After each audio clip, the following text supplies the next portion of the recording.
தமிழக வெற்றி கழகத்தில் மாவட்ட செயலாளர்கள் பட்டியல் விரைவில் வெளியாகுவதால் கட்சி உறுப்பினர்கள் மகிழ்ச்சி அடைந்துள்ளனர்.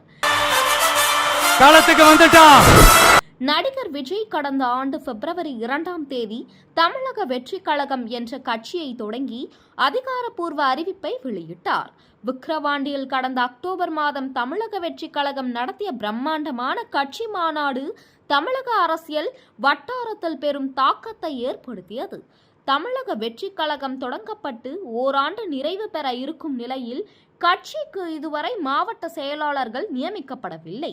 கட்சிக்கு புதிய மாவட்ட செயலாளர்களை நியமிக்க கடந்த சில மாதங்களாக நிர்வாகிகளுடன் தமிழக வெற்றி கழகத்தின் பொதுச் செயலாளர் புஷி ஆனந்த் ஆலோசனை நடத்தி வந்தார்.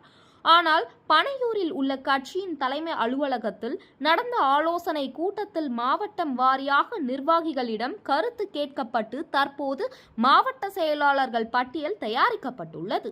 2 சட்டமன்ற தொகுதிகளை உள்ளடக்கி ஒரு மாவட்டம் பிரிக்கப்பட்டு 117 மாவட்ட செயலாளர்கள் நியமிக்க திட்டமிடப்பட்டுள்ளது. மாவட்ட செயலாளர்கள் பதவிக்கு தகுதியானவர்களை தேர்வு செய்து அந்த பட்டியலை விஜயிடம் புஷி ஆனந்த் வழங்கியுள்ளார். இந்த பட்டியலுக்கு தமிழக வெற்றி கழக தலைவர் விஜய் விரைவில் ஒப்புதல் வழங்குவார் என கூறப்படுகிறது. மாவட்ட செயலாளர்கள் பட்டியலில் பெண்களுக்கு குறிப்பிடத்தக்க இடங்களை ஒதுக்க வேண்டும் என்று விஜய் அறிவுறுத்தியிருக்கிறார்.